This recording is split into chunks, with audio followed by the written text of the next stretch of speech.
KTN खिलाफत news, खबरें आपकी नजरिया हमारा।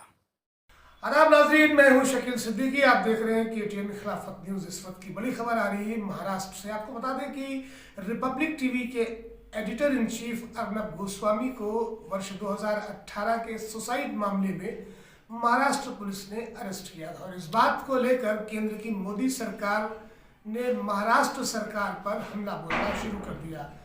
केंद्र की मोदी सरकार के 22 मंत्री अर्नब गोस्वामी के समर्थन में सामने आ गए और इन लोगों ने राष्ट्रपति से भी गुहार लगाई कि महाराष्ट्र में राष्ट्रपति शासन लगाया जाए, जिसको लेकर राष्ट्रपति रामनाथ कोविंद ने महाराष्ट्र के राज्यपाल को अपनी स्वीकृति प्रदान कर दी। माना यह जा रहा है कि महाराष्ट्र में राष्ट्रपति शासन लग सकता है। फिलहाल राज्यपाल भगत सिंह कोश्यारी के बारे में जो खबर आ रही है कि वो महाराष्ट्र में नहीं है, पंजाब में है। अब इसमें कहाँ तक सच्चाई है, इस बात को तो तथ्यों के आधार पर जाना जा सकता है, लेकिन फिलहाल राज्यपाल महाराष्ट्र में नहीं है और इस पर एक ट्विस्ट बना हुआ है। क्या महाराष्ट्र में राष्ट्रपति शासन लगेगा या महाराष्ट्र में राष्ट्रपति शासन लगना चाहिए? क्योंकि बता दें कि जो मामला है अर्नब गोस्वामी को लेकर, ये पत्रकारिता को लेकर नहीं है, ये मामला है दो लोगों की हत्याओं से जुड़ा हुआ। वर्ष 2018 में अन्वय नाइक और उनकी मां कुमुद नाइक ने रिपब्लिक टीवी के स्टूडियो का इंटीरियर किया था और उसी को लेकर 5 करोड़ 40 लाख रुपया रिपब्लिक टीवी पर बकाया था और उसमें से 83 लाख रुपया अर्नब गोस्वामी पर बाकी था, जिसको लेकर अन्वय नाइक और उनकी मां कुमुद नाइक बार बार गुहार लगाते रहे अर्नब गोस्वामी से कि उन्हें उनका पैसा वापस दे दिया जाए, क्योंकि जो कर्ज उन्होंने लिया था कर्जदार उनके पीछे पड़े हुए हैं। लेकिन अर्नब गोस्वामी ने उन्हें उनका पैसा वापस नहीं दिया। साथ ही साथ अर्नब गोस्वामी और उनके लोगों ने अन्वय नाइक और उनकी मां कुमुद नाइक को धमकाना भी शुरू कर दिया। ये मामला पुलिस पे जाता है और उस वक्त महाराष्ट्र में भारतीय जनता पार्टी की सरकार थी, देवेंद्र फडणवीस उसके मुख्यमंत्री थे।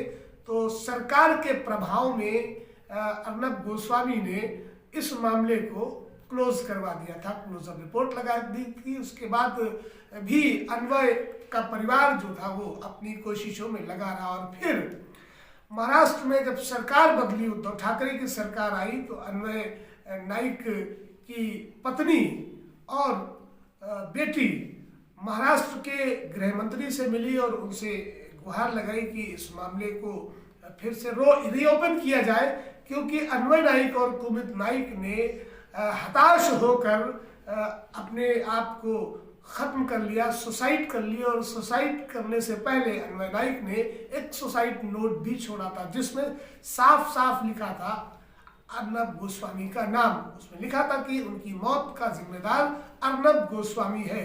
साथ ही में उनके 2 और साथी थे, फिरोज शाह और एक अन्य।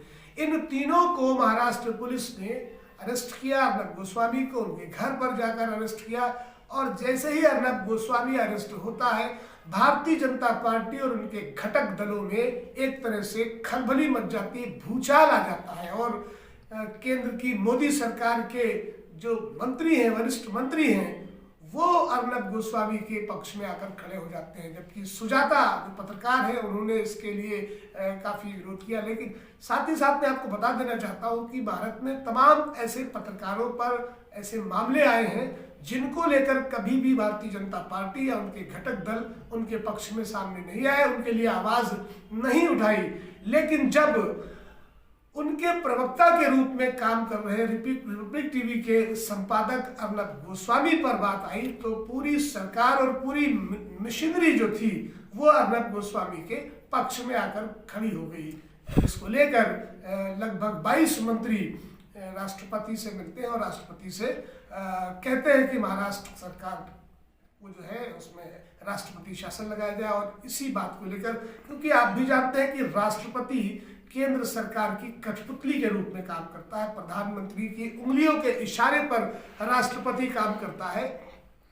इसी के चलते राष्ट्रपति रामनाथ कोविंद ने राष्ट्रपति शासन लगाने के लिए महाराष्ट्र में अपनी मुहर लगा दी। लेकिन अब फैसला अभी राज्यपाल भगत सिंह कोश्यारी को करना है, जो कि महाराष्ट्र में नहीं है। फिलहाल देखना दिलचस्प ये होगा कि राज्यपाल अपने अंतरात्मा की आवाज सुनते हैं या फिर केंद्र सरकार के प्रभाव में आकर एक अलोकतांत्रिक तरीके से महाराष्ट्र में राष्ट्रपति शासन लगा देते हैं। फिलहाल इस पर नजर बनी हुई है KTN खिलाफत न्यूज आपको पल पल की अपडेट पहुंचाता रहेगा। नाज़रीन, मैं आपसे कहना चाहता हूं कि KTN खिलाफत न्यूज को सब्सक्राइब करें, लाइक एंड शेयर करें और अपनी राय कमेंट बॉक्स में जरूर दें और बेल आइकन प्रेस करना ना भूलें ताकि हमसे जुड़ी तमाम छोटी बड़ी खबरें आप तक पहुंचती रहे। नमस्कार।